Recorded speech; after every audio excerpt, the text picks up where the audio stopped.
guys, welcome to the SavvyMoneyShow, me, your host Sean. We will get into Amazon, but before then we're speaking about IEA. I've been asked about the warrants. IEA has announced the pricing of its public offering, 175 million of common stock and pre-funded warrants. But why have they done this? They've done it so they can buy up their preferred shares off of the market, so you're only left with common stock. Sorry about this, I've got a bit of a cough. Now, and also, so some of the shareholders, like the funds and big shareholders who want to invest, they're around the 30% mark, and they don't want to exceed the 32%. And some of them don't want to exceed the 10%, where they have to submit a form. And the way to do that is with warrants. Now, if I have this document in my Discord, if you want to go check out my Discord, it's all linked there, or you can go to IEA's website, it'll be there. Anyway, I hope this clears some of it up. I have no problem with this, taking for IEA to take ownership of the preferred shares. Preferred shares are something a company uses when they're just starting up, and they give it to seed investors, and they have no other choice, no other way of getting investment. Now, I think it's the right move, because it could end up costing them down the line if they don't. Now,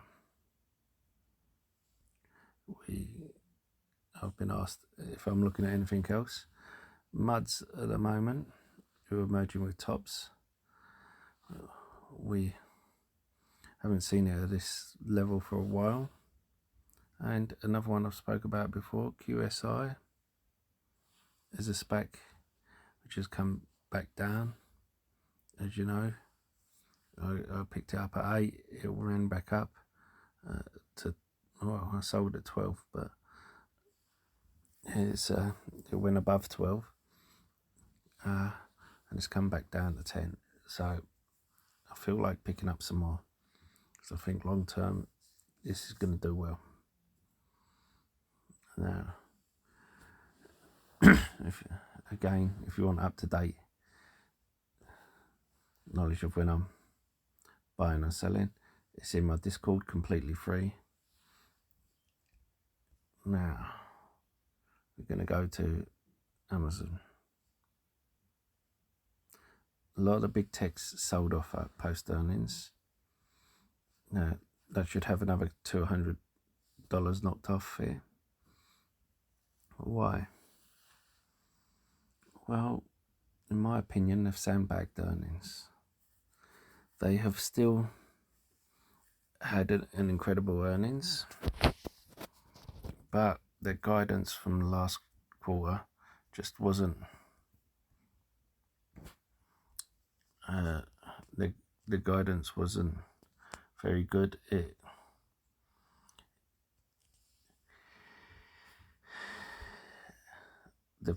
They've reduced their guidance. On top of that, they thought they'd make more than they did. There's people talking about a split. Why?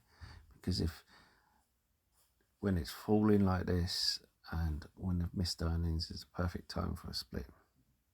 Personally, I think they'd wait for it to hit a bottom and then they'd announce it. Otherwise, it'll look like an act of desperation, and they may well start buying shares before announcing it.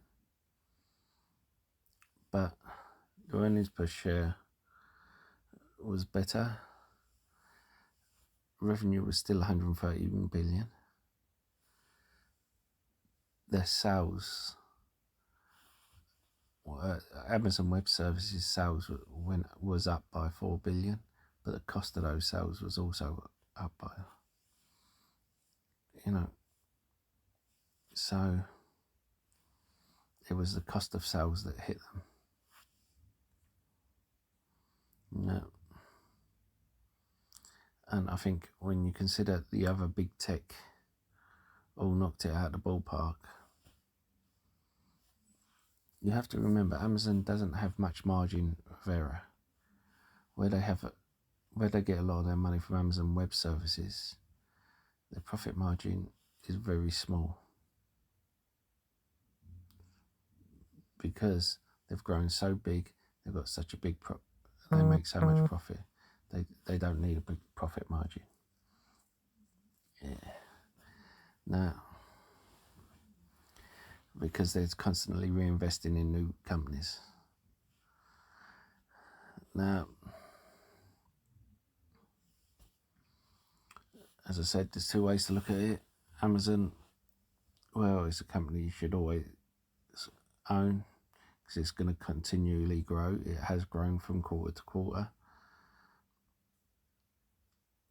Another way to look at it is it's come down to $100 a share. They announced a stock split, it'll go to 4,000.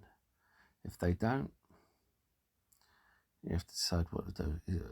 The other side is it's traded sideways a lot of the year. Yeah, maybe you may want to see if it'll come down further, but that's something you have to decide. I did say before how a lot of big tech is overvalued and how they have perfect scenarios factored in.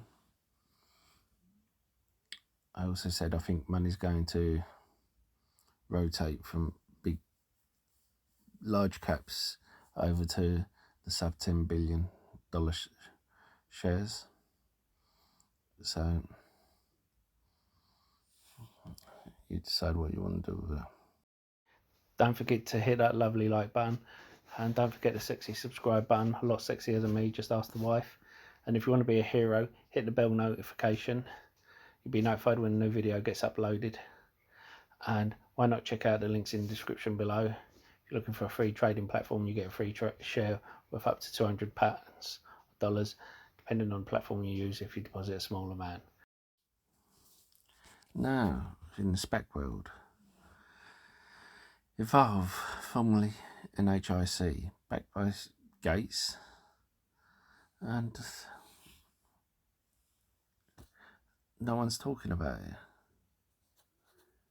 Now, we have, of course, Microvast. Everyone's talking about it, but it's still down because it's a D-SPAC. All these D-SPACs.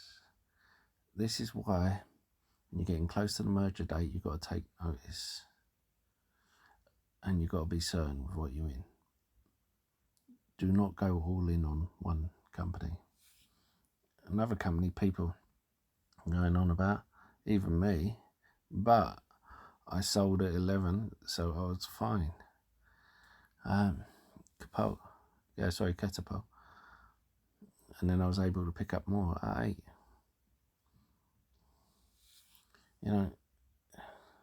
We have Indie,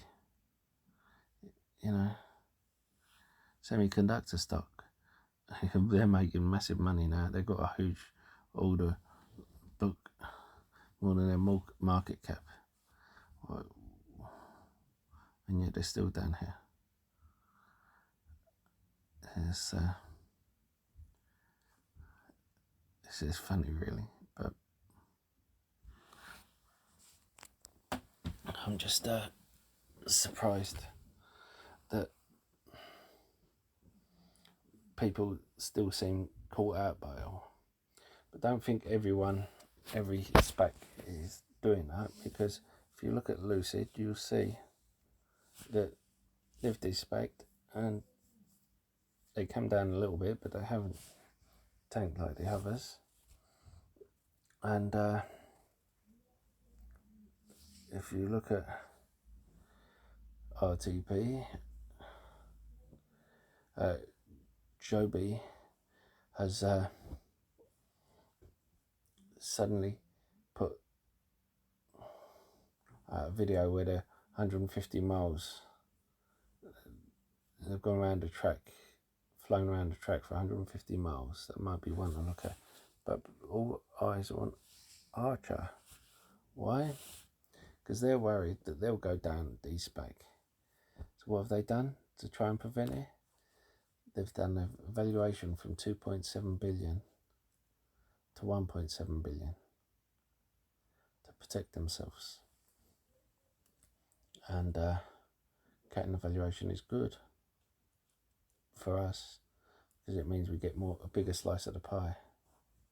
But doesn't mean it won't tank. As I said, know what you're investing in and always keep money on the sidelines. One, that Origin is now below $6. This is like last night's figures. But you have plenty of bargains here when you consider